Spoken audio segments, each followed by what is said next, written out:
any kind of cell, but the best possible test should be done using WBCs. Okay, so the thing what I'm trying to say is the MHC which is present on your WBC, okay, are also present in all other tissues you have.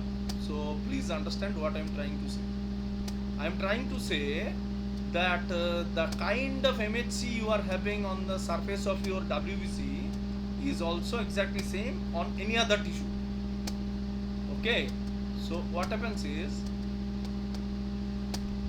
so if it is your WBC and you are having a particular kind of HLA allele, okay, HLA, I shall write allele X, okay, one person's HLA typing is like this. So consider that this is your epithelial cell, okay, of the same human being. Now these two cells will have the same kind of HLA, okay. So did you understand? Means if you do the testing with skin cell, then also it is okay. Otherwise, if you do the testing with your WBC, that is also okay. So I'll put the nucleus also, because for the cell we need to put the nucleus. So what happens is, so it's better to isolate the WBC. Now WBC isolation and testing is also very easy, isn't it? So what you need to do? You need to collect your this thing, what we call blood, then identify the Buffy coat, okay, and from the Buffy coat you can isolate all your WBCs, okay. So it is also very easy to identify the WBC from your blood and do the respective testing, other than peeling your skin, okay. So if I take your skin for HLA, so it becomes very hurtful. So it is better take the blood and isolate the cell and purify it and undergo HLA type. Now coming to the method, so these are the two kinds of cell. One is a donor cell and one is the recipient cell. Now here you see the surface HLA1 pattern is different, both of these two, but both of these are HLA1 only, okay. So as they have said, HLA-A, okay. HLA-A is a subclass of HLA1. Understood? So you consider that it is HLA1 LL2 and here it is HLA1 LL1. So these are same kind of antigen, but the structure of the antigens are different. Now what we will do is, here there are two things you should remember. So here what we are doing is, because the donor should be getting the donor will donate the antigen, and therefore against this antigen only the antibody will be generated, isn't it? For example, this is a recipient person, so this recipient will get the donor cell. Accordingly, the donor cell will be getting as an antigen, and therefore the antibody will be developed against whom? Against HLA2 only. So what we are doing here is, we do not know that these are different. Understood? We are having these two kinds of cells in a test tube, so we do not know the structure, but to make you understand, in the drawing the structure of the antigens are being shown. Here you can see it is like triangle and it is like round, but in nature, in real life, what is there? You are only having two test tubes, okay. One came from the donor and one came from the recipient. They all look the same only, isn't it? And only the barcode is different. As you know, for different patient, different kind of barcodes will be given, and rest of the things are same only. So these are the test tubes where two different blood samples are there, which looks exactly the same, okay. We have isolated the WBC. Now in the WBC, as a reagent, we will use antibody to HLA-A LL2. That means what?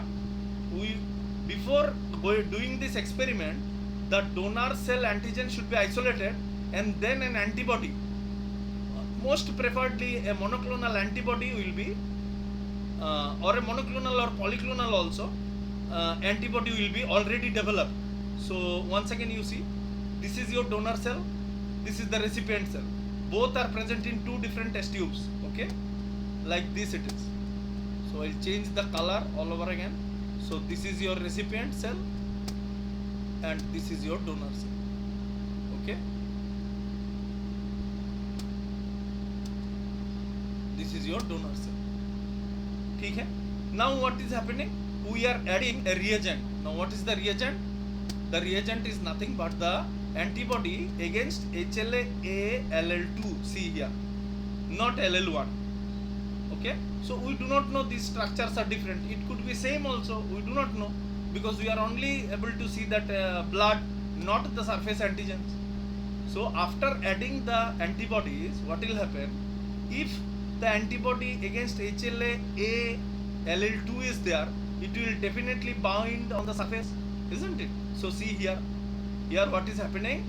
The antibody and antigen binding has taken place. Okay, but here there is no binding.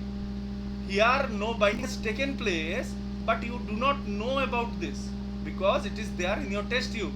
In both test tube you added the reagents, isn't it?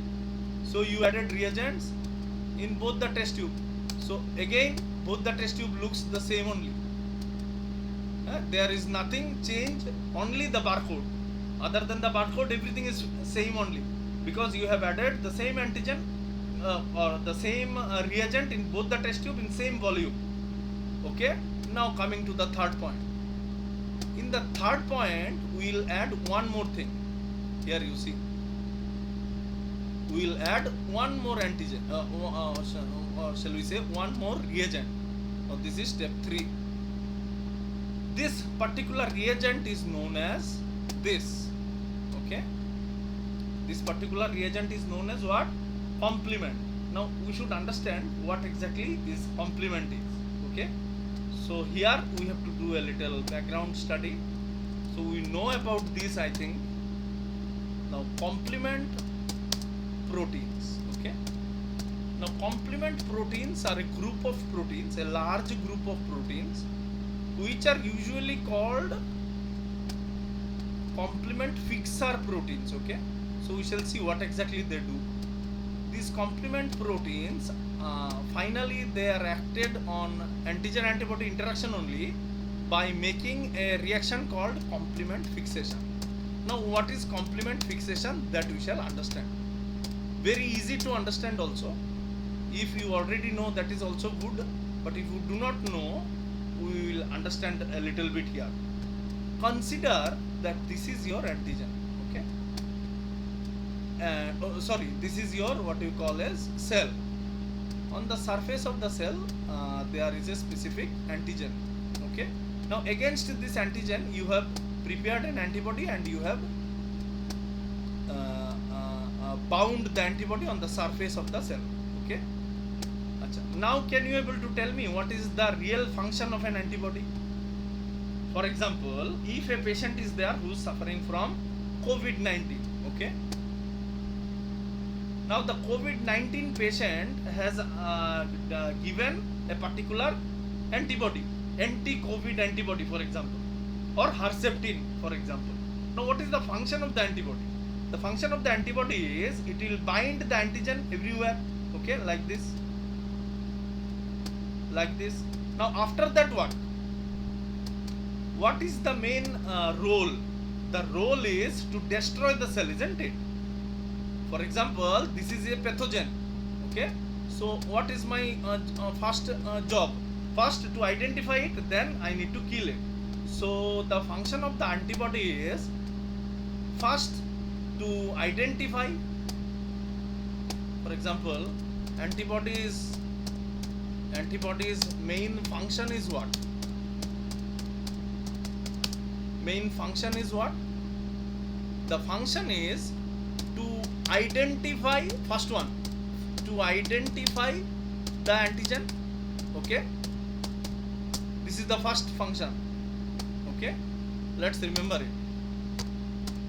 To identify the antigen, and then next the main function to destroy or to eliminate the antigen, isn't it? So आपने क्या किया है? What you have done?